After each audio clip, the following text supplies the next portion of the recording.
Salutations à tous et bienvenue dans notre débrief, comme à l'accoutumée. Aujourd'hui, le live que nous allons passer en revue, c'est un live puissant. Parce que Zoul Lassan, dans ce live, bon, c'est une habitude chez lui, c'est pas nouveau pour tous ceux qui le suivent, mais là, il a encore touché à un emblème religieux. Aïe, aïe, aïe, aïe, aïe, aïe, aïe. Et il s'agit de le symbole des épines, bien sûr par rapport à la fameuse couronne d'épines que Jésus a reçue, là. Vous savez que tout le monde connaît, bien sûr, cette partie-là de l'existence de ce Jésus. Je précise, selon la Bible classique, hein, faut toujours le dire. Et aujourd'hui, donc, nous allons voir qu'est-ce qui se cache derrière ce symbole-là. Avant que nous commençons notre débrief, quel a été le ressenti de chacun en un mot? Révélateur. Éclairage. Avertissement. Soulagé. Libérateur. Vous avez parlé en même temps, donc vous savez qu'on n'a pas bien entendu. Libérateur. Recommencez encore. Libérateur. Édifiant. Époustouflé. Et pour moi, c'était plutôt tranquillisé.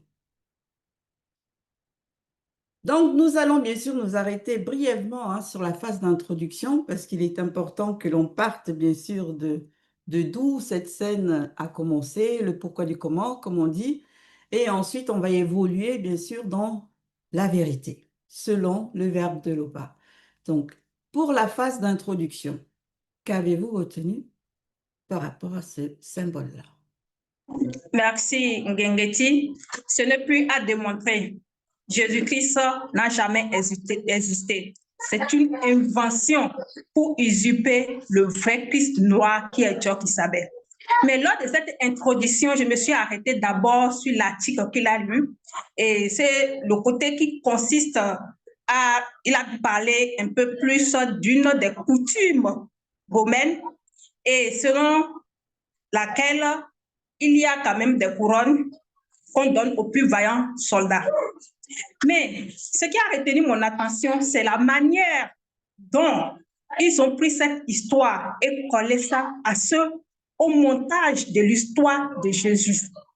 J'ai dit, mince, c'est un stratagème terrible qui a été souligné là. Mais comme Zoulou Lassan est le seul enseignant, il est allé en profondeur. Même dans ce mensonge-là, il a donné la révélation en ce qui concerne les épines et les couronnes d'épines de ce Jésus. Pour certains, pour ceux-là qui croient en lui.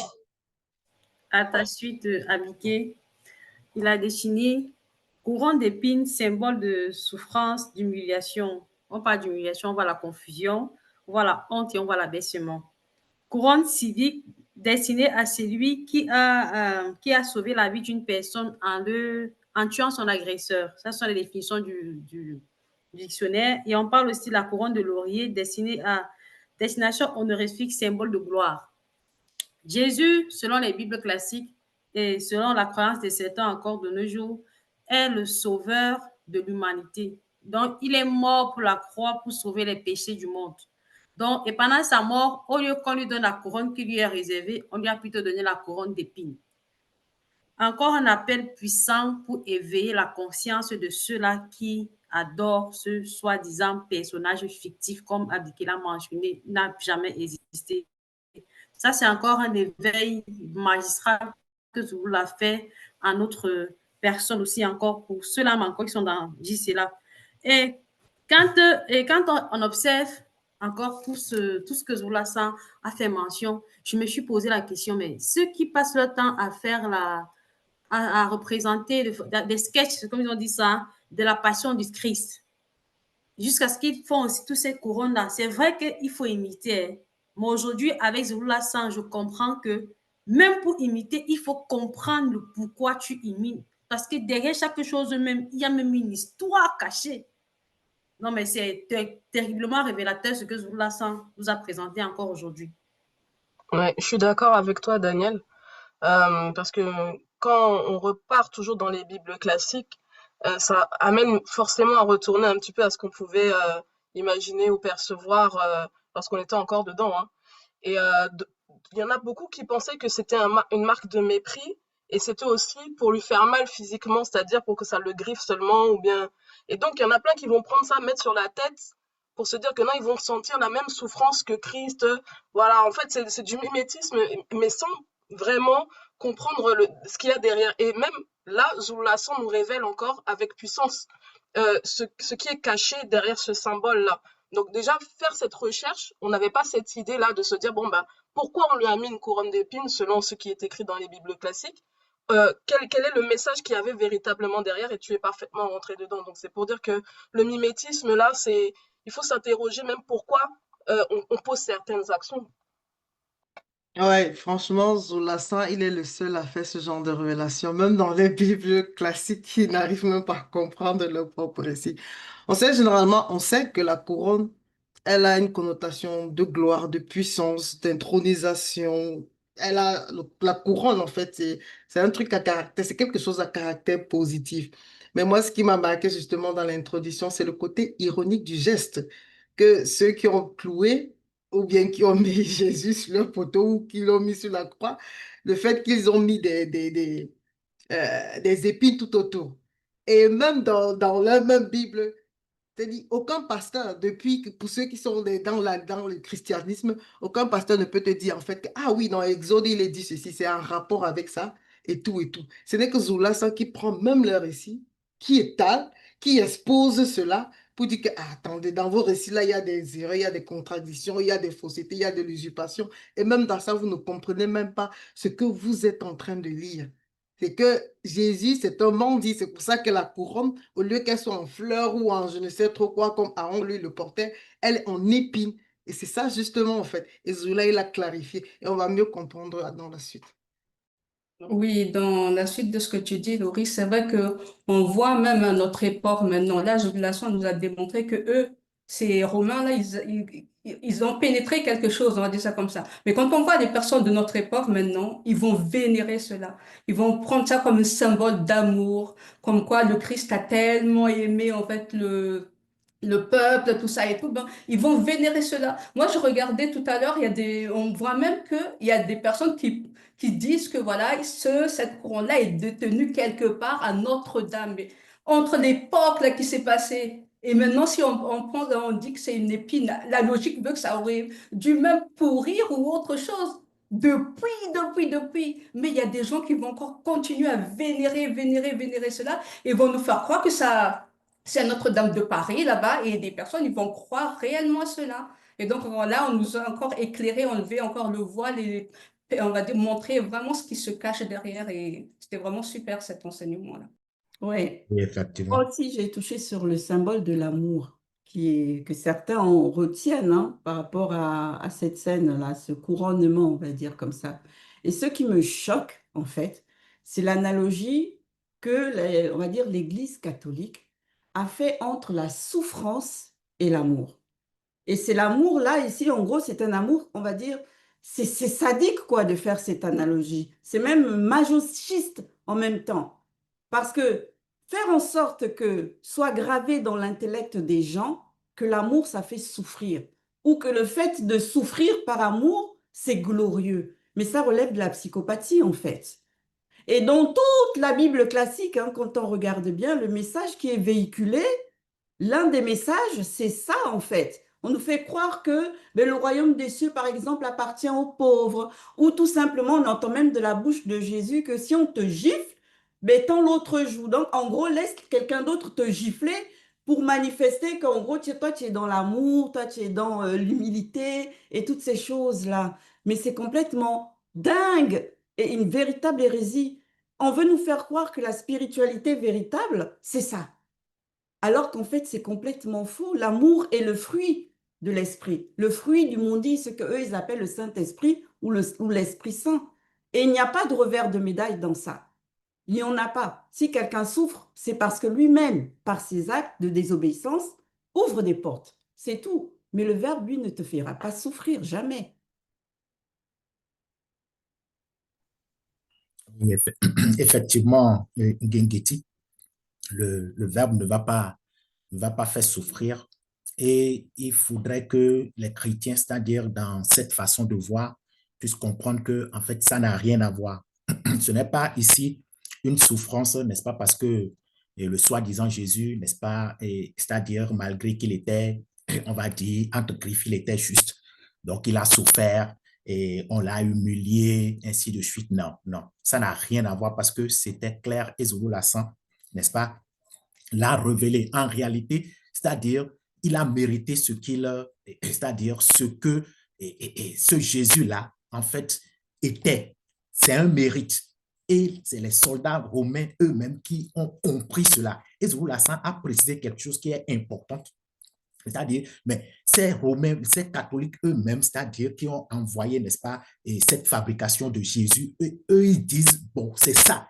En fait, c'est la couronne qui lui correspond, la couronne d'épines. Maintenant, vous les chrétiens, vous êtes qui pour vouloir interpréter et pour vouloir... En fait, ils sont vraiment... En fait, c'est comme s'ils sont plus royalistes même que le roi, en fait. Ils sont plus royalistes que le roi. Donc, on dit ici, ce Jésus-là, il mérite ça.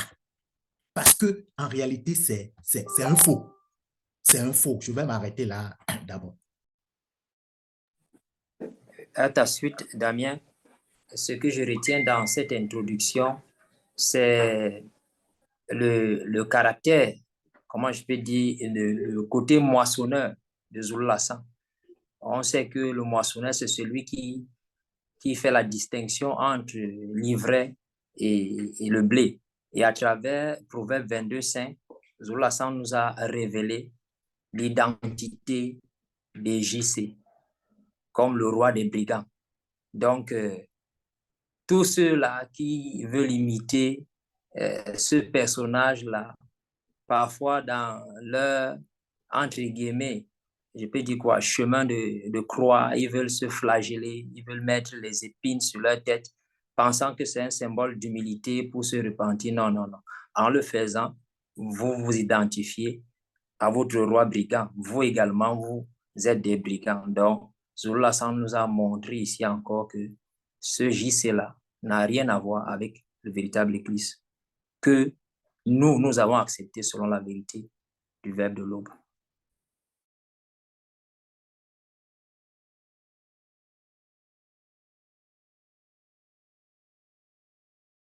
OK. Donc, nous allons poursuivre cette fois-ci et on va rentrer dans le vif du sujet. Par la phase 1, que Zulu Lassan a intitulée « Le symbole caché derrière derrière les épines », mais cette fois-ci, c'est selon la vérité. Qu'avez-vous retenu de cette phase? Merci, Ngengeti. Plusieurs fois sur ce panel, et même Zulu Lassan a déjà mentionné que le Verbe de l'Oba, tout ce que l'Oba crée par son Verbe est bon et même au-delà de la bonté. Et il n'a mis aucun obstacle pendant la création du visible, parlant ici là du plan astral, qui puisse nuire à sa créature à aucun moment. Aujourd'hui même, Moto, qui a connu le dépouillement, on reçoit son témoignage. Je parlerai de Moto et de Moto. On connaît comment, on a déjà vu le processus par rapport à ça. Il y témoigne de cela dans la réalité du visible. Et c'est bien expliqué dans Hypothèse 1061. J'ai bien précisé que nous sommes dans le plan astral. Je prendrai juste quelques extraits en disant union validée par le visible. Donc là, tu comprends qu'il y avait une certaine harmonie, même dans l'environnement dans lequel Moto et Moto se trouvaient. Personne ne pouvait causer le tort à l'autre. Comme aujourd'hui, on peut regarder dans la réalité de la chute où seulement la mauvaise herbe peut te causer un tort si elle te pique. À aucun moment, on voit l'amour qui était l'amour manifesté. Il n'y avait pas de piège. Vraiment, c'était live, vraiment bien beau. C'est vrai qu'on ne peut même pas imaginer ou concevoir ça, mais il n'y avait aucun piège, rien qui puisse nuire à ce que le Verbe de l'Oba a créé. Donc aujourd'hui, on doit savoir que tu sois blanc, noir, blanc ou métis, ayant accepté le Verbe ou pas, tout ce qui t'arrive de bien, c'est ce qui vient du Verbe de l'Oba. Et ce qui nous arrive de mauvais, c'est à cause de la chute. ça n'a rien à voir avec, avec ce que l'eau va pas la manifestation de son verbe a créé. Effectivement, Daniel, oui, quand Zulu Lassan a révélé, n'est-ce pas, le symbole caché des épines, moi, sincèrement, c'est un éclairage terrible. C'est un éclairage terrible. Donc, on comprend ici que dans le sens caché, les épines, n'est-ce pas, vont représenter l'empêchement de la semence d'ensemencer la terre. Mais il y a des questions que l'on peut se poser. Ici, ce n'est pas que c'est-à-dire la semence n'a pas la puissance, non. Il y a la notion du libre arbitre que Zulu Lassan nous a déjà enseigné. Donc, c'est la terre, n'est-ce pas, aussi qui doit manifester son libre arbitre pour recevoir, n'est-ce pas, cette semence-là. Et ça se voit, n'est-ce pas, aujourd'hui. Ça se voit aujourd'hui. La vérité qui se manifeste au travers de Zulu Lassan. Donc, beaucoup de ceux qui sont dans les religions, c'est-à-dire, c'est comme s'ils sont empêchés, n'est-ce pas, de recevoir, de comprendre, n'est-ce pas, la vérité qui se manifeste. Et c'est là qu'on voit que, c'est-à-dire, cette révélation, elle est, n'est-ce pas, elle provient, n'est-ce pas, de la source. Oui.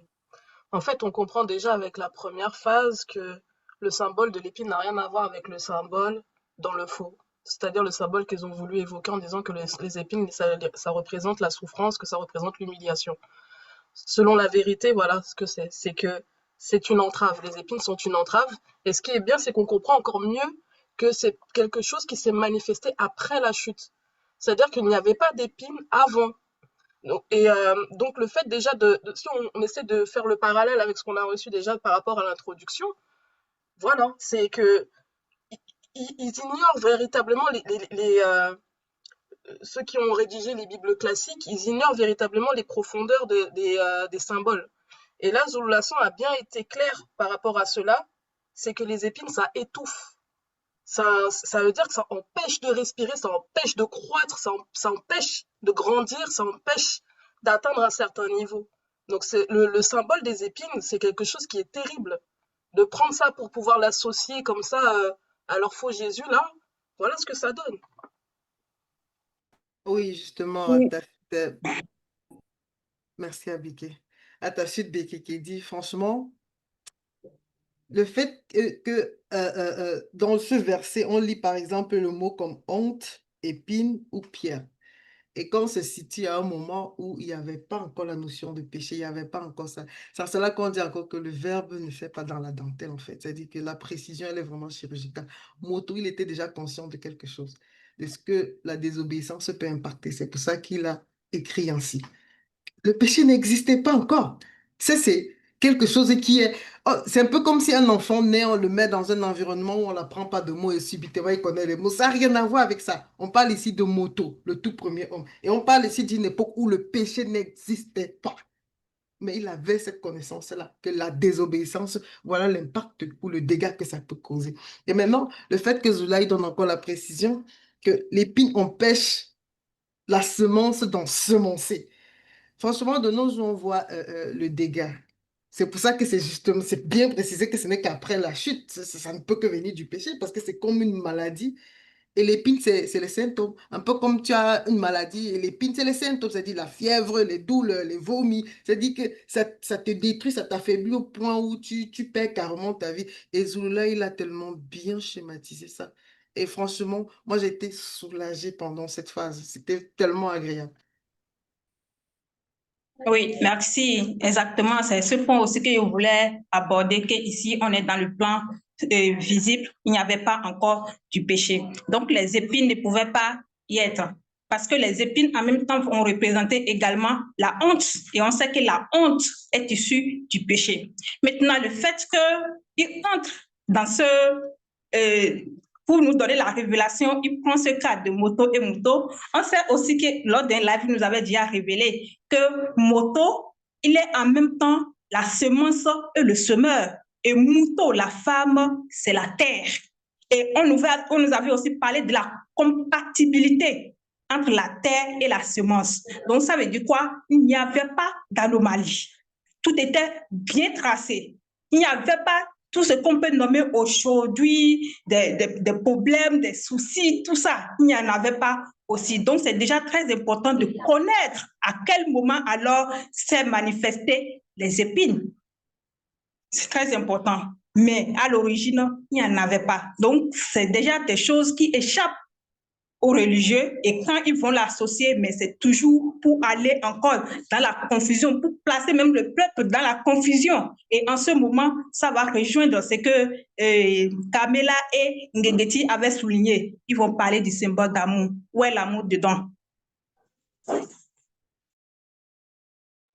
Oui, dans ta suite, Abiké, moi aussi, c'est par rapport à cette compatibilité qu'on nous démontre ici.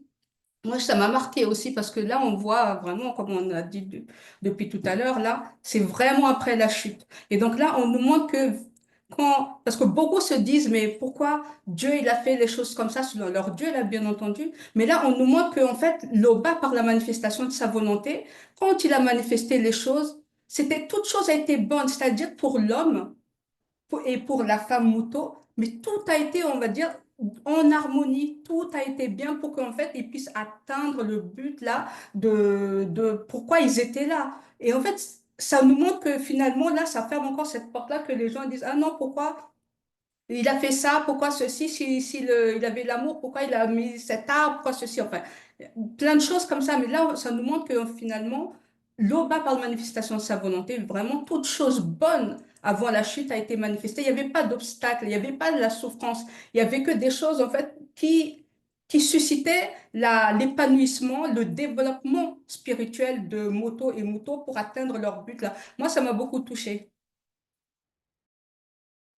Un point aussi dans cette phase 1 là, par rapport à un symbole que Zoulasan a touché et qu'il a aussi mis la lumière dessus d'une manière définitive. C'est par rapport à la nudité de Moto et de Mouton, on va dire de Adam et Ève, parce que Moto et Mouton, on sait qu'ils n'étaient pas nus, comme bien sûr, on nous l'a fait aussi comprendre avec tout ce que la maman catholique a fait véhiculer. Dans les Écritures, on nous dit toujours qu'ils étaient dénudés, qu'ils étaient nus, qu'ils étaient découverts. Alors que dans cette phase-là, Zoulasan, justement, nous apporte l'éclairage en nous faisant prendre conscience que tout dépend en fait de là où on se place. Si on se place du côté du spirituel, Moto et Muto sont loin d'être nus. Ils sont loin d'être découverts parce qu'ils sont en fait habillés par les vertus de l'esprit. On va dire ça comme ça, de la gloire de l'esprit. C'est ce qui fait en sorte qu'ils n'étaient pas nus et ne pouvaient pas se faire honte par rapport à ça. Mais quand tu te mets du côté du visible physique de la chute, toi, quand on va te parler de quelqu'un qui est découvert, mais tout de suite, et que bien sûr, ça peut engendrer de la honte, tout de suite, tu vas te dire que, ah ouais, c'est sûr qu'on devait voir leurs parties intimes et tout ça, qu'ils n'avaient pas d'habits, alors que c'est pas du tout comme ça. On ne peut pas comprendre la spiritualité avec l'état de conscience de l'homme livré à lui-même, de l'homme d'après la chute. C'est vraiment important que Zoulasan, à chaque fois, nous ramène justement à l'état de conscience de l'homme avant la chute pour mieux comprendre ce qui s'est passé après la chute ou le pourquoi du comment de tout ce qui se passe après la chute.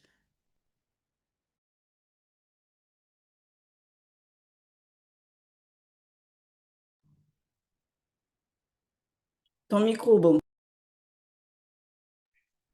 Oui, dans cette phase, avec ce que tu viens de dire, je comprends encore avec ce que Zula Sang nous a révélé que les épines après la chute se présentent comme une forme de balai, une sorte, je peux dire, entre les dards qui agissent maintenant contre toute personne même qui voudrait marcher selon le verbe de Loba. Quand on voit même à quoi ça ressemble, on voit les épines avec leur bout pointu. Lorsque l'épine même peut entrer, je peux dire, sous ton pied, ça t'empêche de te déployer. Normalement, ça t'empêche de te mouvoir. Donc, comme Zoulasan l'a dit, l'épine vient étouffer le développement, le déploiement, l'épanouissement de la semence. Et on peut comprendre que Moto et Muto, avant la chute, ne pouvait que vivre le bonheur, puisqu'il a même parlé même des pierres. Il n'y avait pas des pierres qui représentent les obstacles. Donc, ils étaient en harmonie. entre eux et avec la nature et l'animalité qui les entourait. Donc, c'est ce que j'ai pu retenir dans cette première phase. Effectivement, donc nous allons poursuivre. Cette fois-ci, on va s'arrêter sur la phase 2, qu'il a intitulée Les épines dans le quotidien. Qu'avez-vous retenu de cette phase? Oui, moi, pour ma part, ce que je retiens ici, c'est vraiment nos actes, les portes que ça peut ouvrir finalement. Ça vient la plupart du temps de nous-mêmes. Parce que la manière comment nous allons nous manifester, que ce soit nos œuvres, nos comportements, ça va ouvrir des portes. Et c'est vrai qu'à travers cette phase-là, ça m'a permis de vraiment faire plus attention encore, parce que on a l'impression des fois que, non, on va dire le monde occulte, etc. Mais finalement, on nous montre ici que ce sont nous-mêmes, nous ouvrons les portes à travers la manière, les sentiments, les émotions, tout ça là que nous allons manifester. Ça, soit ça va manifester des épines qui vont être des obstacles pour nous-mêmes dans notre avancement, épanouissement, soit quand on est vraiment en train de travailler durement, on va dire, sur nos œuvres, sur la marche, ça, en fait, on nous montre que le passage, je vais dire ça comme ça, c'est éclairé, le passage, on va dire, c'est fluide. Et moi, ça m'a permis de comprendre encore que finalement, il faut travailler, nourrir, parce que quand on voit un jardin, tout ça et tout, quand c'est pas entretenu, ben, on voit comment les épines, on va dire, entre guillemets, les mauvais herbes, ce qu'ils disent, on voit des fois des choses, on ne sait même pas d'où ça vient. Et je vois comme quoi nos actes, ça peut être des contaminations qui peuvent ouvrir des portes dans notre marche, dans la spiritualité. Oui, Oui, effectivement. ok, vas-y, Damien. Ok, merci Ngengeti. Oui, je voudrais aborder Proverbe 15, verset 19, parce que ça m'a beaucoup marqué quand Zolo Lassan a pris cela pour nous aider à comprendre encore mieux les épines dans le quotidien. Donc, le sentier du paresseux est couvert d'épines. La route des hommes droits est bien dégagée. En fait, c'est vraiment une image très forte qui résume deux états de conscience. Et effectivement, le paresseux a la première difficulté, donc se réfugie dans le découragement. Donc, pour lui, en fait, c'est rien que des obstacles. C'est rien que des obstacles. Donc, il y a une anecdote même, en fait, pour le paresseux, on dit, bon, et il faut plusieurs, n'est-ce pas, roues, plusieurs d'abats, parce que à chaque roue, il va trouver peut-être des défauts. Donc, le fait pour ne pas aller, n'est-ce pas, travailler au champ. Donc, c'est vraiment, ça résume, n'est-ce pas, cet état de conscience-là. Et quand on prend également le deuxième côté, c'est, en fait, ça va au-delà de la compréhension physique. Ça rentre également dans le spirituel. Donc, en fait, l'homme droit, lui, il est dans l'obéissance. Et c'est cette obéissance, en réalité, qui dégage, n'est-ce pas, sa route. Et il n'a peur de quoi que ce soit parce qu'il se confie, n'est-ce pas, au Verbe dans sa marche de la sanctification. Donc, c'est vraiment important de comprendre que dans la spiritualité, c'est le choix qui est important. Merci. Oui. Moi, ce que j'ai encore mieux pénétré, c'est que, bon, ça, on le savait déjà, l'homme en lui-même n'a pas été manifesté, bien sûr, pour souffrir. Il n'a pas été créé pour souffrir, bien au contraire. Donc, si aujourd'hui, après la chute et des chutes et des chutes, il y a des personnes qui se trouvent avoir des épines dans leur quotidien, c'est une anomalie. C'est une pure anomalie, parce que le Verbe, du moins quand tout a été manifesté par la manifestation de la volonté de l'Oba par son Verbe, le chemin tracé pour l'homme avant la chute, c'est un chemin lumineux, c'est un chemin droit, c'est un chemin bien aplani. Et il y avait tout qui a été fait pour son bien-être, pour son bien. Et donc, tout était censé, normalement, comme on a dit tout à l'heure, se passer dans l'harmonie et le bonheur. Mais après ça, l'homme a goûté à la désobéissance. Et aujourd'hui encore, beaucoup usent de leur libre arbitre pour poser des actes qui vont à l'encontre des lois du Verbe de l'Oba. Donc, de ce fait, ils se retrouvent sur des chemins tortueux. Et là, on comprend mieux aussi que ce chemin-là qui a été tracé, il est vivant. Et en fonction des actes que l'on décide de poser, soit ton chemin va être lumineux, sans épines, soit alors il sera tortueux avec des épines. Ah oui, à ta suite, Gengeti, c'est franchement, c'est le livre à vide de chacun, c'est-à-dire, c'est ça là même qui nous ouvre des portes, c'est-à-dire qu'on décide de faire le mauvais choix, ah oui, il faut porter les conséquences, comme on le dit généralement. C'est-à-dire que tu portes ton propre fardeau là. Justement, moi, au vu de cette phase, j'ai compris que les épines, c'est comme un abcès, hein, il commence. Après, il prend naissance dans la mesure, c'est-à-dire qu'il commence à grandir dans la mesure où tu multiplies les désobéissances, c'est-à-dire que tu es désobéissant et tu persistes dans ton état. C'est comme l'abcès qui ne fait que grandir, il ne fait que grandir. Et après, il peut poursuivre à l'amputement de cet endroit ou bien même à la mort. C'est pour ça que dans Proverbe 22:5, il a dit, si tu tiens à ta vie, si tu tiens à ta vie, évite. Et c'est ce qu'on nous dit aujourd'hui, c'est que les épines là, si on veut vivre, et ce dans tous les plans, hein, il faut éviter. C'est-à-dire, et pour éviter, c'est simple. La soumission totale, l'obéissance à toutes les lois. Et c'est comme ça qu'on sera préservé de toute forme et sorte d'épines. C'est la seule chose à faire, en fait. Donc, le libre arbitre, il faut faire le bon choix. Oui. Effectivement.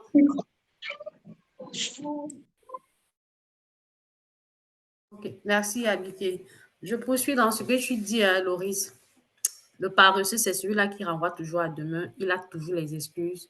Et pour celui-là qui est dans le verbe, il va te dire, c'est l'intention qui compte. C'est vrai, c'est l'intention qui compte. Mais l'action que tu poses aussi a son importance. Il ne faut pas rester dans ton coin, te dire, ah, mais je voulais lire Bible, mais le verbe c'est que je voulais lire Bible, mais je n'ai pas eu le temps de lire au boulot.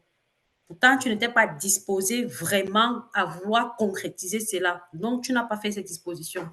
On doit savoir qu'on a déjà vu dans les enseignements ici, là, qu'avant même que le verbe ne se manifeste à une personne, parlant ici des non-initiés, il y a déjà un combat spirituel qui s'est mené avant, dans l'invisible. Donc, quand le verbe arrive, la parole se manifeste, à ce moment, le verbe permet que tu puisses faire usage de ton libre arbitre pour pouvoir, selon le verbe, pour pouvoir choisir le bon chemin ou bien demeurer dans la fausseté. C'est vrai que ça peut arriver que certaines personnes qui ont de bonnes moralités, qui comprennent, puissent se laisser influencer par l'entourage. Ça, c'est quand même un cas minime, mais plus tard, souvent, ils ont quand même une certaine moralité. Zola San, dans le live, il a fait allusion à Wonja 5, dans le chapitre 2, moi je vais dire, lorsqu'il précise que, je paraphrase, que Mouta te dit, tout enlevé autour de ce genre de personnes. Je me suis dit, voilà un non-initié qui se retrouve dans un environnement des initiés ou des non-initiés graciés qui pratiquent, qui mettent à la lettre les lois du verbe de l'Oba en pratique. Mais lui n'arrive pas à produire de bons fruits. Donc, il n'y a plus rien là qui puisse faire en sorte que, ah non, je n'arrive pas parce que trouver le bouc émissaire, comme on dit souvent sur le visible, cela ne peut pas. C'est en cela que moi, j'ai trouvé que cet enseignement, c'était un avertissement que mince. On voit à quel point l'eau n'a pas la manifestation de son verbe agir. Il n'est pas partial. Ce n'est pas Dieu de le créateur, ce n'est pas Yahvé ou bien Dieu qui agit qui endurcit le corps de Pharaon dans Exode 7, si j'ai bien noté, 7, 13. Ça n'a rien à voir. Hein. Alors, et du coup, je vais continuer. Et en revenant un peu plus dans ce que Loris disait tout à l'heure, elle a pris le cas de abcès. Moi, je vais prendre le cas même d'une gangrène qui se propage. C'est ça la mauvaise conduite. Quand on quitte le véritable chemin, donc Ngengeti a souligné, on se retrouve sur ce chemin tortueux, sur cette conduite tortueuse. Et comment cela se manifeste? Puisque c'est aussi une porte qui contient vraiment beaucoup d'épines. Mais tu commences peut-être par manque de discernement. Et dedans, tu continues. Peut-être c'est les accusations qui vont rentrer. Après, c'est manque de sagesse. Beaucoup de choses, ça c'est sûr, ça c'est sûr. Et pendant tout ce moment, toi, tu ne sais pas, hein, alors que la chose est bien visible, palpable comme ça, mais tu ne te rends pas compte. Pourquoi? Parce que tu as quitté le vrai chemin. Tu te retrouves maintenant dans le mensonge. Et c'est ce qui n'est pas vraiment souhaitable. Et quand tu arrives à ce point, mais il y a quelque chose à faire. Parce que, mais quand tu es dans le verbe, la vérité ne va pas accepter qu'il continue comme ça, en étant en portant ces mauvaises conduites-là. Et c'est en cela que je vois l'importance de l'intervention de Mouta, te dit, comme tu as commencé, et Daniel, où il fallait une séparation. La séparation ici, on dit entre l'homme noir et les blancs et les sans mêlés. Et les blancs et les sans mêlés, lors du live passé, on nous a dit qu'ils représentent aussi la religion. La religion qui est un mensonge. Donc, il faut d'abord cette séparation-là. Et pendant le moment qu'il y a la séparation, mais c'est spirituellement, il faut bien le préciser, pendant le moment qu'il y a la séparation, nous, dans les visions, nous sommes en train de voir un processus d'extirpation de fautes. Et la personne également a jusqu'à présent la protection du verbe, parce qu'il y a des veilleurs qui sont là. Et aussi, il y a des enseignements que l'initié en chef permet qu'on puisse recevoir en ce moment-là. On envoie des enseignements juste dans le but que tu puisses parvenir à l'étape de la repentance. Mais là encore, il y a le libre arbitre. Tu peux choisir ou ne pas choisir, mais la suite, vous pouvez aborder ça. Oui, pour ma part, je rejoins Daniel par rapport au fait que la phase 2 soit véritablement un avertissement, hein, par rapport à la conduite, par rapport à la manière de marcher. On comprend aisément que la conduite, par exemple, tortueuse, il y en a qui vont l'utiliser dans certains cas en pensant que ça va les sortir de certaines situations. Mais en fait, c'est se fourvoyer vraiment par de faux raisonnements. Plus on s'enfonce dedans, plus ça s'accroît, plus il y a des pines et moins on peut en sortir facilement. Donc c'est vraiment un avertissement par rapport au comportement, de vraiment se soumettre aux lois du verbe de Loba. C'est simple. En fait, c'est tellement bien imagé. Moi, j'ai déjà eu à mettre ma main une fois dans un buisson. Il y avait les épines. J'ai compris ma douleur. Quand tu mets la main dans les épines, le temps que tu enlèves, que ton doigt cicatrise pendant un moment, tu sens une sorte d'insensibilité. Tu peux pas bien toucher, tu peux pas bien soulever parce que ça fait mal en fait dans la chair. Là, on reste dans le domaine du physique. Donc, si on transpose au spirituel, quand tu touches justement à ce qui n'est pas permis, que tu pêches volontairement, que tu commets des choses qui ne sont pas conformes aux lois du verbe de Loba, et tu vas avoir des séquelles pendant un temps. Donc, si tu refais cette même action de remettre toujours ta main dans les épines, dans les épines, dans les épines, au final, tu finis par atteindre un niveau où tu peux même plus faire marche arrière. Donc, c'est extrêmement dangereux, en fait. Les épines, le symbole même, si on prend ça vraiment à la lettre par rapport au physique, ça nous permet de mieux pénétrer le spirituel et se dire que j'ai mis ma main une fois, je ne remettrai pas deux fois.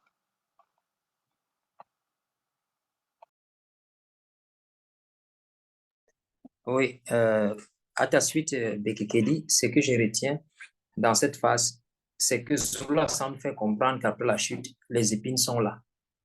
C'est un fait. Les épines sont là.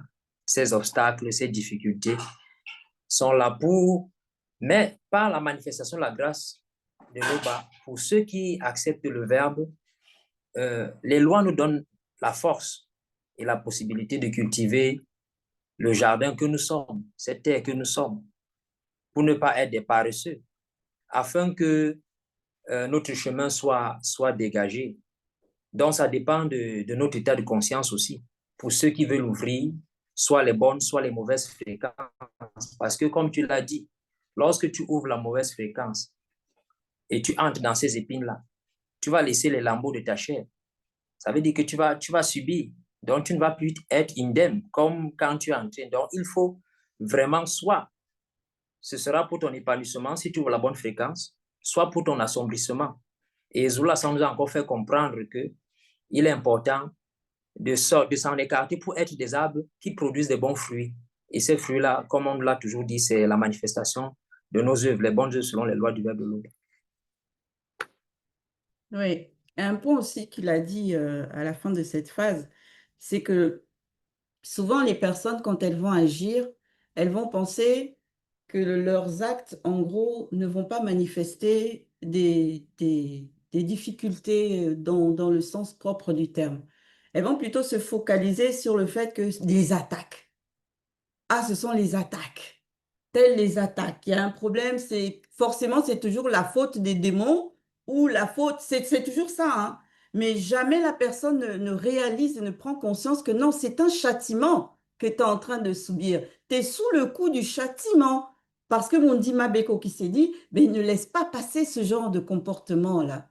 Le comportement où tu vas te mettre, tu vas sortir, on va dire, du chemin initial qui t'a été tracé pour que tout se passe bien pour toi et que tu vas, on va dire, tu manifestes l'antivérité tout simplement. C'est un châtiment. Et donc, du fait que ce soit un châtiment, c'est aussi un avertissement, c'est vrai, mais c'est aussi une preuve d'amour venant du spirituel. C'est pour te ramener sur le droit chemin. C'est pour te faire prendre conscience que tu dois revenir, que tu dois te repentir de tes actes mauvais et changer, comme l'a touché, boum. C'est ça, en fait, la vérité par rapport aux épines dans le quotidien. Ce ne sont pas les démons. Certes, ce sont les démons derrière, mais ce ne sont pas eux qui viennent t'attaquer comme ça sans raison, hein.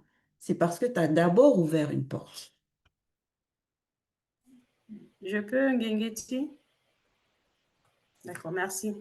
Dans Wendia 5:9, si j'ai bien noté, c'est écrit, bon, observez dans vos états conscients entre le verbe de l'Oba et la vigne non initiée.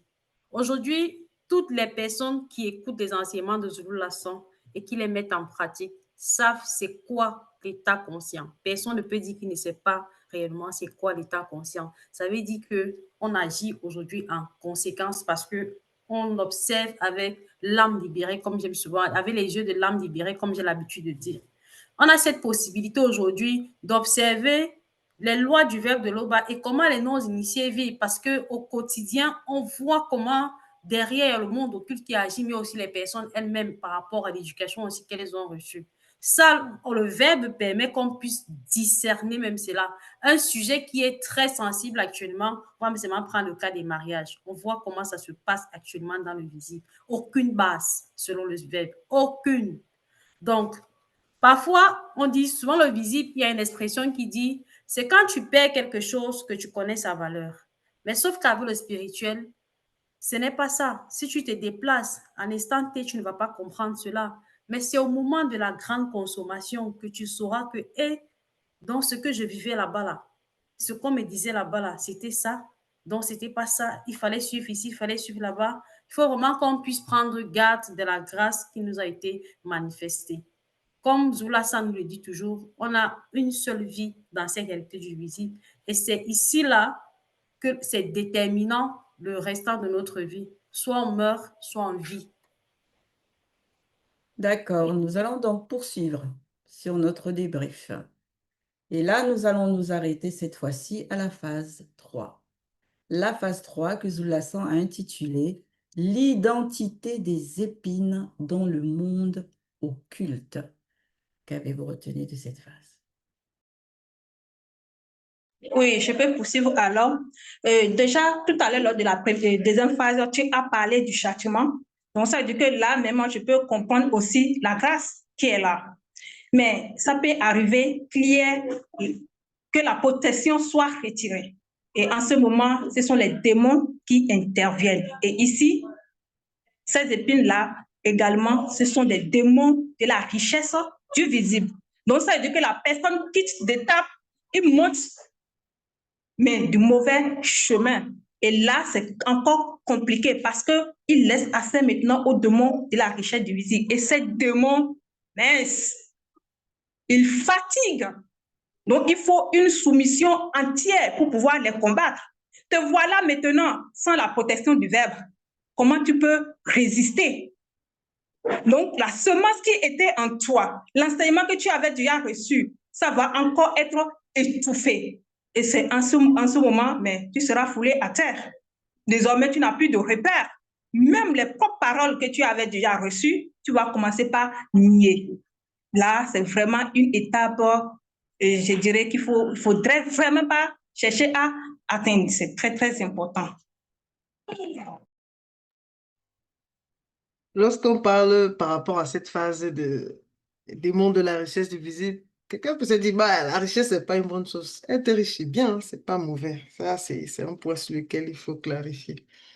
Mais ici, on parle des démons de la richesse du visible dans la mesure où la personne prie, c'est-à-dire que la recherche de l'argent, ça priorité absolue. Et c'est ça qui n'est pas normal.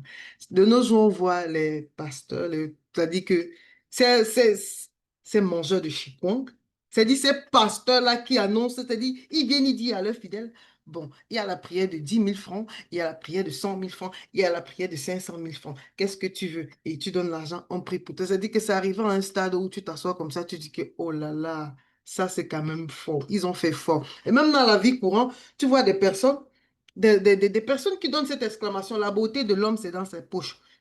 Tu vois un monsieur, il a l'argent, mais il est laid, il est affreux, le ventre, mais il a une miss avec lui, tu regardes, tu dis que, ok, elle est amoureuse de son argent. Tu vois, ça dit que l'argent fait en sorte que les gens renoncent à l'utile, c'est-à-dire la libération spirituelle, la libération mentale et la libération physique, pour s'accrocher à, comme je veux ça, je crois qu'avec l'argent, je peux. Et comme tout, c'est-à-dire que beaucoup sont dans la pensée que tout le monde est corruptible, donne-moi ton prix et je l'obtiens. Et c'est ça, ça dit que tout est dérouté. Et tout ça là, Zoula nous prend, nous démonte, nous dit là que là, ils sont les démons de ci, c'est-à-dire que ce sont les démons de la richesse du visible. Et ce sont des épines. La priorité, c'est la sanctification. C'est important qu'on ne se déroute pas. Merci. Oui, j'ai touché aussi le même point que toi, Loris. Parce que c'est vrai que quand on a écouté la phase 3, beaucoup peuvent se dire que c'est mauvais, effectivement, d'être riche ou de chercher à prospérer et tout ça dans le visible. Mais non, c'est faux, hein. C'est pas interdit de devenir riche ou de chercher à prospérer. Maintenant, tout dépend de l'état de conscience avec lequel tu te lances dans cette quête. Parce que c'est de ça qu'il s'agit. Aujourd'hui, on sait par tous les témoignages des patriarches et des matriarches que tous ceux qui ont été soumis au verbe de l'Oba, aux lois du verbe de l'Oba, tous les initiés, ils étaient loin d'être dépourvus financièrement et tout ce qu'on peut toucher par rapport à la richesse. Ils étaient très, très, très riches. Il ne manquait de rien, comme on dit. La richesse coulait à flot en ce qui les concernait. Et cela, pardon, ne faisait pas en sorte que ces patriarches et matriarches-là, en gros, cette richesse-là leur montait à la tête. Comme aujourd'hui, on voit pour beaucoup dans le visible. Dès qu'ils atteignent un certain niveau, c'est fini. On entend les phrases de tu sais qui je suis. Ou on entend les phrases que moi je suis ton Dieu. C'est moi, je peux te faire et puis je peux te défaire. Un être vivant, hein, un homme hein, qui va dire ça à un autre homme, alors que lui-même, il ne sait même pas comment il fait pour respirer, qui contrôle son oxygène.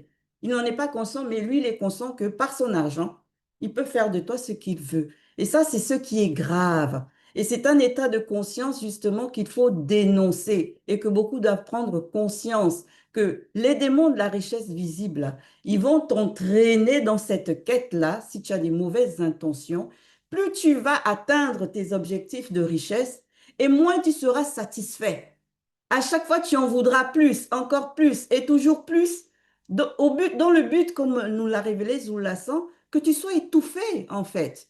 C'est ça la vérité. C'est que tu vas avoir peur après de devenir pauvre. Tu auras peur de perdre ta richesse. Tu auras peur que tu fasses banqueroute ou que tes entreprises coulent. Tu vas dormir dans le stress, la peur quotidienne, tout le temps, au point Pardon, que finalement, cet étouffement suit la mort. Pardon? j'entends. Ah, ok. À votre Ok. suite, Gengheti et Loris. Ici, on est dans une période où, du visible, hein, où l'argent a plus de valeur que les lois morales. Parlons des les lois morales aussi. À la jeune fille, on va lui dire, ton premier mari, c'est le travail. Et à l'homme, on va lui dire que si tu as l'argent, tu auras toutes les femmes que tu désires. Ça, c'est ce qu'on les inculpe. Ils grandissent avec ça. Et c'est cet état de conscience qu'on voit aujourd'hui dans la société, la majorité. Maintenant, pour revenir même au nom d'initié gracié, celui-là qui a reçu la manifestation de la grâce, lui aussi, il est attaqué par les démons de la richesse du visible. Et ça se manifeste par beaucoup de choses que je prendrai l'exemple. Les charges qui peuvent augmenter, comme je l'ai mentionné, mais les entrées n'augmentent pas. Et en ce moment, tu entres dans une réflexion parce que parmi les lois morales, on a aussi la loi concernant la dîme. Et tu vas entrer dans une réflexion comme quoi, vu qu'il y a beaucoup de charges, la loi concernant la dîme, ça peut, si tu enlèves cette loi-là, ça va diminuer tes charges. C'est faux, hein? Cette partie réservée à la dîme ne couvre pas tes charges. Ça ne, en rien. Et si tu regardes même en profondeur, parce que tu ne fais absolument rien avec ça. Tu ne parviens même pas à gérer une charge fixe ou une charge variante avec cette loi concernant ça. Et quand tu entres dans ce raisonnement, c'est comme ça que le démon de la richesse visible t'alimente. Et on sait que ces esprits occultants ne sont pas souvent seuls. Donc, le verbe, c'est ce dont nous avons besoin. Ça, c'est un fait. Il faut qu'on apprenne réellement à intégrer ça. Il permet qu'on puisse avoir le juste besoin, milieu. Et en plus de ça, ce qu'on oublie souvent, c'est qu'on a le choix du choix. Il y a des gens qui ont un seul repas qu'on les propose. Nous, on a au moins deux. Ah ben, je mange les pâtes ou le riz. Ça fait le choix. Moi, on ne se rend pas compte de ça. Mais il faut qu'on tienne compte de ça. Avec cette troisième phase, Zulu Lassan nous aide à comprendre mieux vraiment ce qui se passe au niveau, je vais dire, surtout au niveau des églises, n'est-ce pas, soi-disant réveillées. Et on constate que réellement, c'est la précarité pour la plupart. C'est la précarité, n'est-ce pas, qui amène beaucoup à aller. Tout à l'heure, et Loris avait mentionné, n'est-ce pas, des prières, n'est-ce pas, avec des montants, n'est-ce pas, spécifiques. Mais là, c'est vraiment terrible. C'est vraiment terrible et ça confirme, n'est-ce pas, l'ignominie qui est derrière, n'est-ce pas, cette invention de Jésus. On comprend mieux. Donc, ceux-là, même les faux pasteurs, c'est-à-dire, c'est toujours, pour la plupart, ils sont dans la précarité. Donc, et ils calculent, bon, là, si je commence telle activité, ça ne va pas rapporter bien, ainsi de suite. Ils font, n'est-ce pas, leur bilan même d'ouverture pour voir, c'est-à-dire, quand je vais avoir telle, c'est-à-dire, quête, telle dîme, qu'est-ce que ça va me ramener? Et ils se lancent dedans. Là, c'est vraiment c'est vraiment méchant. En fait, c'est vraiment méchant. Et qu'est-ce qui va se passer? Ils ont tellement, c'est-à-dire, et salir, n'est-ce pas, comment je vais dire, le chemin, le cœur, n'est-ce pas, de beaucoup de personnes, qui bien quand la vérité se manifeste, et c'est ça que Zulu Lassan explique, quand la vérité se manifeste, ils sont déjà étouffés. Ils n'arrivent plus. Parce qu'ils comprennent que la vérité, c'est pour la sanctification et non premièrement pour, n'est-ce pas, sortir de leur précarité. C'est-à-dire la sanctification d'abord. Or, de l'autre côté, ce n'est pas ça qu'on leur présente. Et c'est ça vraiment qui est méchant. Donc, il faut vraiment renoncer, il faut vraiment se repentir. Oui, en plus Oui, de... il faut. Vas-y, bon, Vas-y, Caméra. Ok, merci, bon. D'accord, Oui, en merci. plus...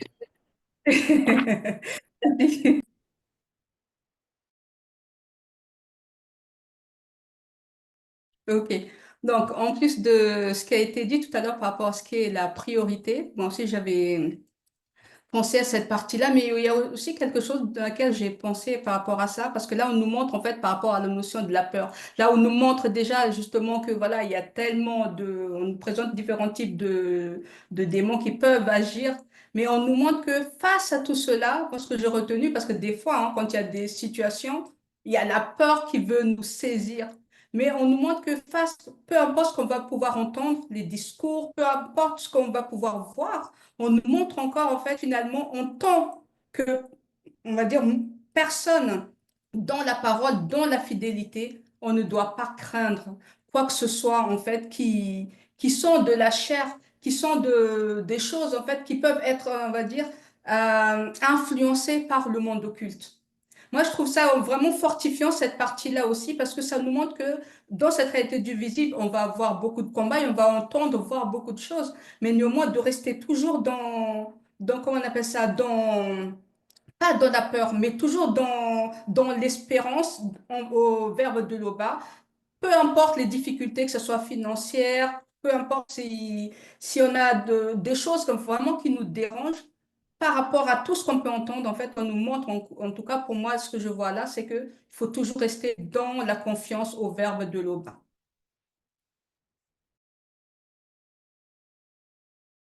Oui, on peut continuer. Ce que je voulais... C'est ta boum, Abigail. Je n'ai pas encore parlé, Abigail. Ne sois pas pressé. Merci.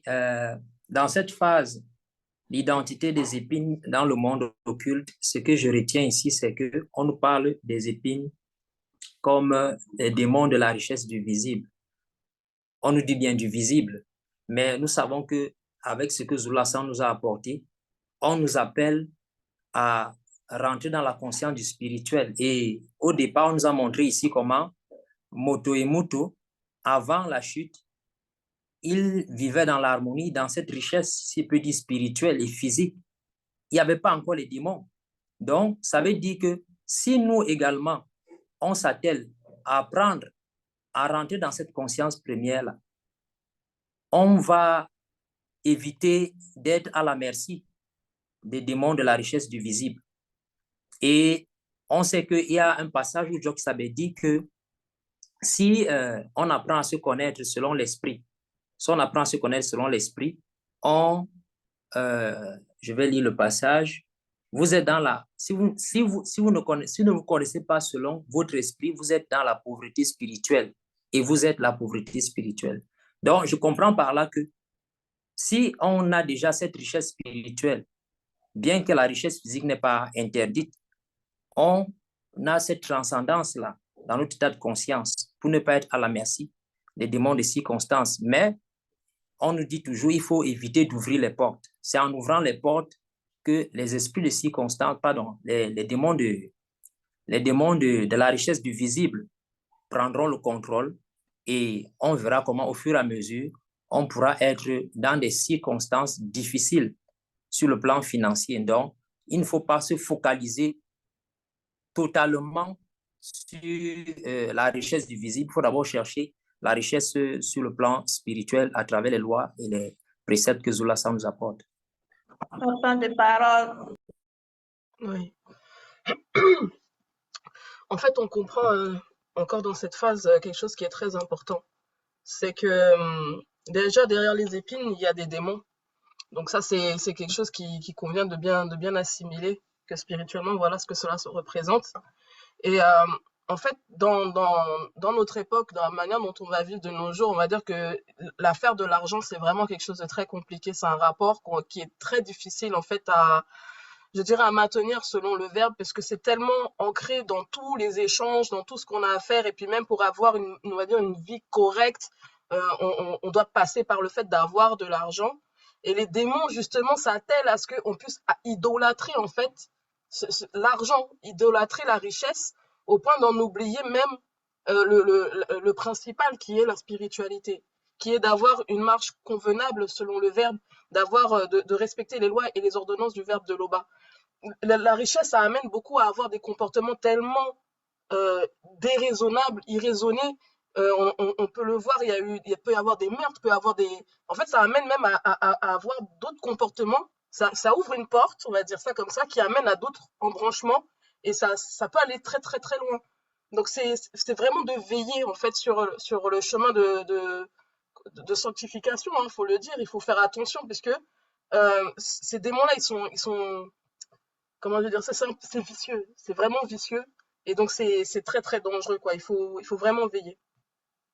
Oui. Et une chose aussi que Zoulasan a bien spécifié, c'est que ces démons de la richesse visible, là, on va dire, ils marchent selon notre jargon avec d'autres démons. Ce sont les démons hybrides des forêts. Vraiment, si le verbe permet, j'aimerais qu'on ait cette possibilité-là de rentrer plus en profondeur sur qui sont ces démons hybrides des forêts et en quoi véritablement ils agissent aussi dans la vie de celui qui est livré à lui-même, qui ne connaît pas et n'accepte pas de mettre en pratique les lois du verbe de Tété. Mais dans tous les cas, le but de ces deux démons-là, qui se tiennent derrière les épines par rapport au monde occulte, c'est d'étouffer toute personne qui se fait harponner par ça, par eux. Et la richesse qu'ils vont nous permettre d'acquérir dans ce cadre-là, avec ces états de conscience de personnes livrées à eux-mêmes, ça ne va en rien te permettre de libérer, hein, de respirer, pardon, hein. Ça ne va pas t'apporter la paix, la quiétude et toutes ces choses-là, hein. Loin de ça, bien au contraire, ça va t'étouffer. Et à l'étouffement, qu'est-ce qu'on connaît généralement? C'est que s'ensuit la mort. C'est tout. Voilà le chemin que tu empruntes. Quand tu te laisses, on va dire, séduire par ce genre de démons et qu'après, bah, tu te dis que c'est bon, quoi. Ta vie, elle est réussie, selon le visible, bien sûr. Oui, merci. Et pour continuer dans ta lancée, je parlerai aussi du blocage. Surtout pour quelqu'un qui est en initiation, ça peut bloquer aussi son avancement spirituel. Quand je prends même le cas des cultivateurs, quand ils commencent par cultiver la terre et ils voient que ici ça ne donne pas, mais qu'est-ce qu'ils font? Ils laissent cette terre-là. Et justement, la terre, quand c'est resté comme ça, mais on sait qu'il y a d'autres encore qui vont commencer par pousser. Hormis les épines, il y a encore des mauvaises herbes qui peuvent encore pousser. C'est en cela que je te rejoins que ces démons-là n'agissent pas seuls. Il y a encore d'autres qui viennent plus tard. Mais la personne dans le plan visible se rend de dire, mais je suis bloquée, je n'avance pas spirituellement, mais qu'est-ce qu'il y a à la base? Et là encore, la personne peut ouvrir la porte au démon de la jalousie. Pourquoi? Parce qu'elle va voir que, mais il y a telle personne qui est là, la personne évolue, mais moi, je n'évolue pas. Pour dire à quel point ces démons-là œuvrent véritablement pour nuire à quelqu'un. Et tu l'as bien dit, Ngegeti, c'est que la fin, le résultat, c'est la mort spirituelle. Et c'est ce que justement, il faut éviter. C'est vraiment un avertissement et très, très, très pertinent pour notre avancement spirituel sur live. Ok, nous allons donc poursuivre. Et cette fois-ci, on va s'arrêter à la dernière phase du live, qui est la phase 4, que Zoulason a intitulée L'identité des épines dans le visible. Qu'avez-vous retenu de cette phase? Ouais, franchement, c'est cette phase, Zoula, franchement, c'est agréable. C'est vraiment agréable d'être dans la vérité, d'accepter d'être transformé. Ici, là, par rapport à Juge 14 de 2 à 9, l'histoire que, au fait, du moins, c'est qui est au fait, le verset qui est relaté ici, moi, je comprends ici que le blanc et le sang mêlés, c'est dans leur nature. On a vu ça dans le live sur les origines des religions. Ici, lorsqu'on dit d'abord que ces peuples-là, c'est-à-dire, c'est bien précisé ici, arbres stériles, c'est-à-dire ces personnes ordinaires, ils sont partis chez les initiés, ils ont dit non. Chef initié, non. Le peuple saint, non.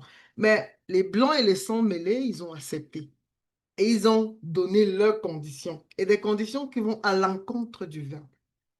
C'est-à-dire, on se pose la question aujourd'hui que tout ce qu'on vit aujourd'hui, l'introduction des autres religions dans Wassi, tout ce qu'on a, c'est-à-dire que même la connaissance qui était autrefois noire a été abrutie, c'est-à-dire que transformée, je ne vais pas dire, c'est-à-dire a été modifiée pour venir présenter au peuple. C'est ce qui se passe de nos jours. Ce n'est que le fruit de la désobéissance, la protection retirée. Et aujourd'hui, les Noirs, ils errent et ils vagabondent de ça et là parce qu'ils ont besoin d'une sorte de spiritualité.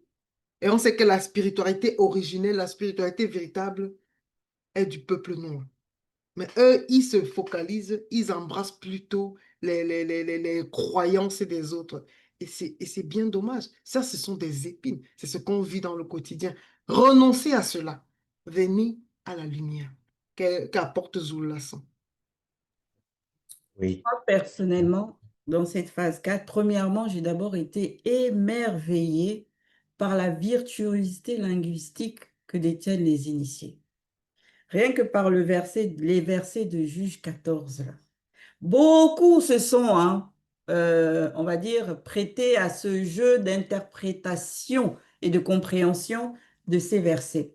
Mais aucun d'eux n'a été capable de nous révéler ce que Zoulassan nous a révélé rien qu'en lisant ces mêmes écritures-là.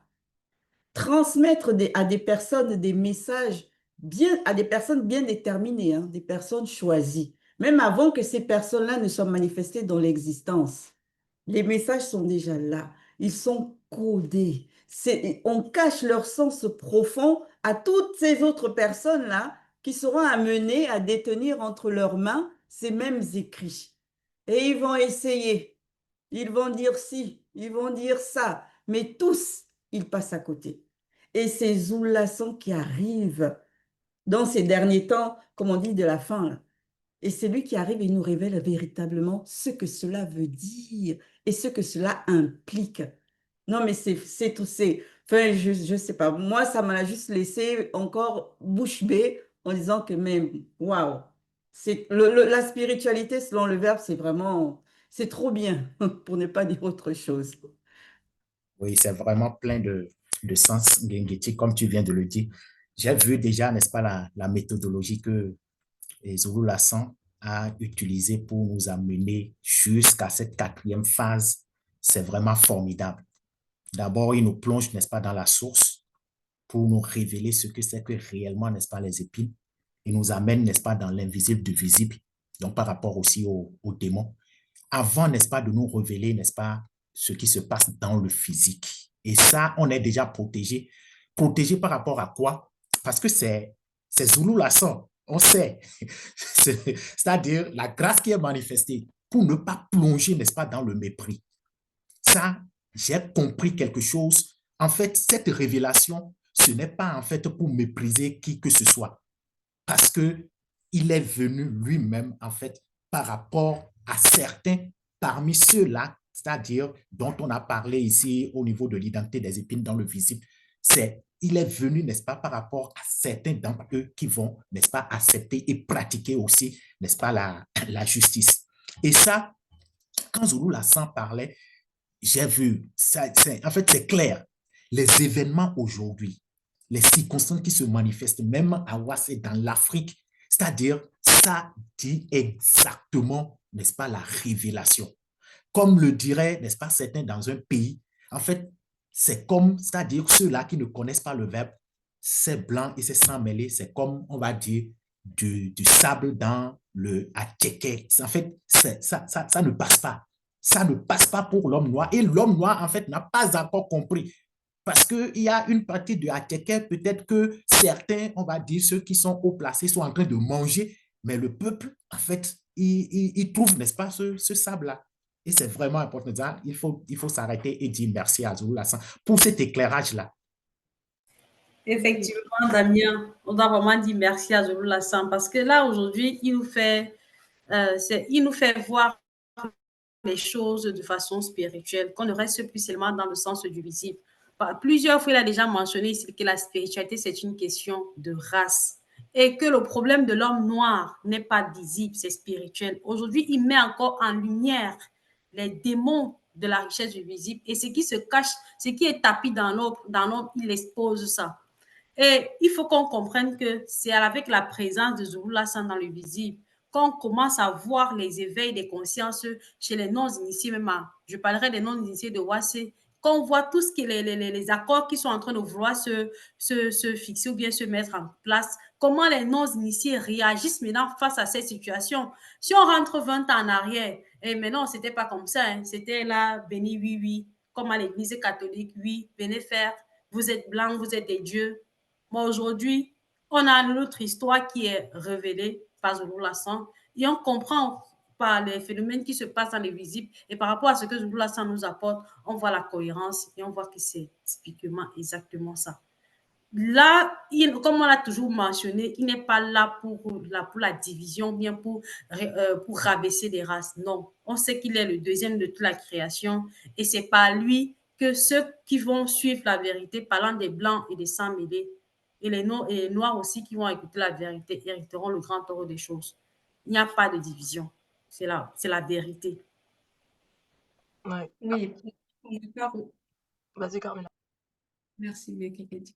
Pour ma part aussi, ici, ce que j'ai beaucoup aimé, c'est vraiment comment se positionner. Moi, je trouve qu'à travers ce qu'on nous montre là, les initiés, tout ça, comment ils se positionnent. C'est-à-dire qu'on peut leur donner des choses, on va dire, des positions selon le visible, je vais dire ça comme ça, mais on nous démontre encore la position que nous avons selon le spirituel, dans la spiritualité. C'est vraiment au-dessus de tout ce qu'on pourra nous proposer dans le plan visible, parce qu'on leur demande de gouverner. Mais malgré cette position-là, ils vont pas renoncer à la fidélité, ils vont pas renoncer, je veux dire, à ce qui fait pour eux,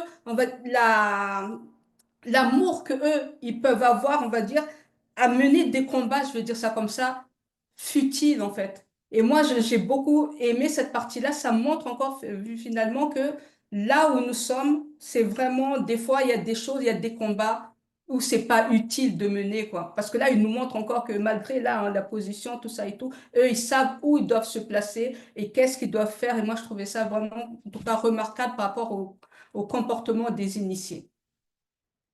Ouais. À travers cette phase, en fait, on comprend une chose aussi, c'est que l'identité des épines dans le monde occulte et aussi l'identité dans le visible, c'est en fait ça va de pair en soi, puisque on voit que derrière le comportement des blancs et des sangs mêlés, il y a aussi ces démons de la richesse du visible. Donc en fait, ils agissent, on va dire, ensemble. Et ça, c'est quelque chose qu'il faut bien comprendre, puisqu'il y en a qui vont vouloir se libérer. J'entends souvent des Noirs dire ça, oui, moi, je veux sortir du joug de l'Occident tout en restant chrétien. Mais c'est toujours les mêmes épines, en fait. Tu vas toujours, en fait, rester sous la domination. C'est pas par là que ça doit se passer. Il faut bien comprendre les enjeux spirituels. Il y en a beaucoup qui l'ignorent. Ils vont continuer à suivre d'autres formes et sortes de religions en pensant être dans le vrai et rester dedans, mais en se disant qu'ils vont quand même être panafricains en même temps, ou bien être dans une lutte, une soi-disant lutte pour libérer l'Afrique et en même temps être en couple avec des femmes blanches ou s'en mêler. Mais réveillez-vous. Spirituellement, il y a un enjeu qui est bien plus grand que ce que vous pouvez comprendre ou imaginer. Et là, Zoulason le fait clairement comprendre. C'est que derrière toute chose, il y a un esprit. Ça, on le sait, c'est quelque chose qu'on a déjà assimilé par rapport à tous les débriefs qu'on a pu faire et tous les lives que nous avons pu débriefer ensemble. Mais là, on comprend davantage quelque chose qu'il faut bien cerner, c'est que la domination, là, cette domination qui a été acceptée par certains à une époque, voilà encore les résidus qu'on peut voir. Et que pour en sortir véritablement, c'est de marcher selon le verbe. Il n'y a pas d'autre chemin à prendre pour espérer avoir cette véritable libération spirituelle, mentale et physique. Oui, merci, Bekekedi. Et on sait que les mandataires de l'OBA sont venus pour les malades. Mais on doit comprendre quelque chose. C'est les malades qui veulent se faire soigner. Donc, quand tu ne veux pas te faire soigner, mais ils ne sont pas là pour toi. Hein? C'est ce que je vois ici avec ces arbres stériles au travers les versets qui ont été donnés. Mais finalement, comme vous venez de le dire, ils se sont quand même trouvés. Certains qui les blancs et les sans mêlés qui ont accepté les propositions, qui veulent les prendre en charge. Mais la question est de savoir, eux, ils sont qui? Si le verbe rejette les actes de quelqu'un, toi, tu es qui pour approuver ces actes-là? Tu ne peux pas t'en sortir. C'est en cela même qu'on prend les alliances aujourd'hui que les Noirs ont avec les Blancs et les sans-mêlés, mais ça ne tient pas. Et du fait qu'eux-mêmes, ils acceptent de rentrer dans ce genre d'alliance, mais derrière ça, il y a aussi un châtiment qui doit intervenir. C'est en cela que je comprends aussi le fait que par la suite, ces blancs et sans mêlés aussi ont reçu les châtiments. Ceci pour dire quoi? C'est le verbe qui est au contrôle de tout. Il n'y a pas autre ordre qui est valable que celui établi par le verbe de l'Oba. C'est le départ et c'est ça aussi à la fin. Donc, tout ce que les autres vont faire, comment les gens vont chanter, ils vont aller dans les religions et autres, mais vous ne pouvez pas trouver gain de cause. La solution, c'est dans le verbe. Donc, autant pour tout un chacun de véritablement veiller sur sa marche et revenir au verbe de l'Oba. C'est très important. Oui, ce que moi je retiens brièvement ici, c'est le fait que les hommes et les femmes ordinaires, bien qu'étant des arbres, et ils n'ont pas compris qu'il ne faut pas seulement se contenter d'être des arbres, il faut porter des fruits, il faut produire les bonnes œuvres. Et aujourd'hui, avec les révélations que Zoulasan nous a toujours données, il nous a fait comprendre que le tout n'est pas de croire que parce que tu es noir, ça va passer. Non, il est important de manifester ton libre arbitre, d'accepter la vérité, te soumettre à cette vérité, porter des fruits dignes de la loi, du verbe que tu as reçu. Parce que ce qui me réjouit aussi, c'est le fait que Zoulasan nous montre que ce règne-là, des blancs et des sans mêlés là, aura une fin. Et cette fin-là vient par le spirituel, par le châtiment de Mundima Beko qui s'est dit. Et ceux également qui n'ont pas accepté les lois et les recommandations du Verbe, parlant du peuple noir, vont également subir ce châtiment-là. Donc, ce que moi je retiens ici, c'est que en tant que peuple noir, pour ceux qui sont encore dans ces religions-là, dans ces pratiques qui n'en ont pas, leur race, ils ont intérêt à sortir pour leur bien, pour leur bien.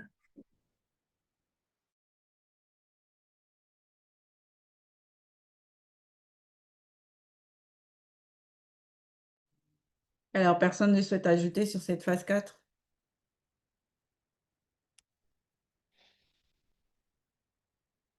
Ok, donc nous allons poursuivre. Le live était rempli de révélations.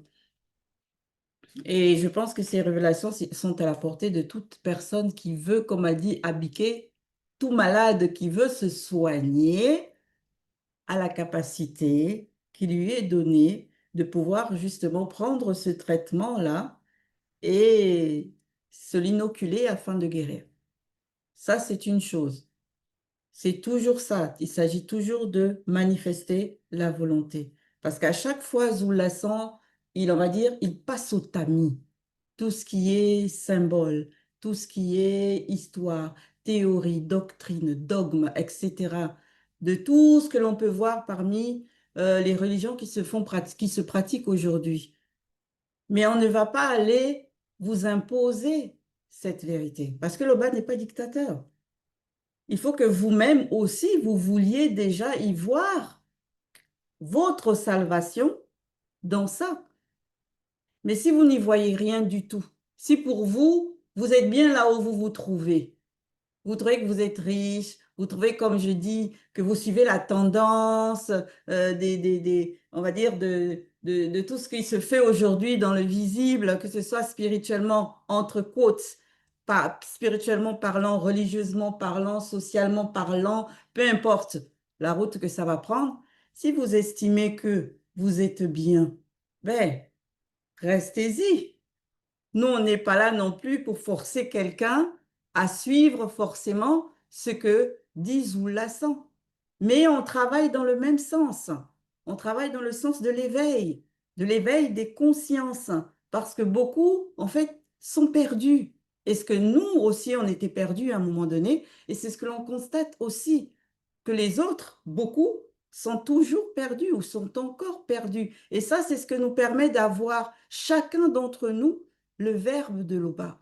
Parce que nous avons tissé notre relation avec le verbe directement, sans intermédiaire. Et tout ça, c'est par les enseignements que Zoulassant nous donne.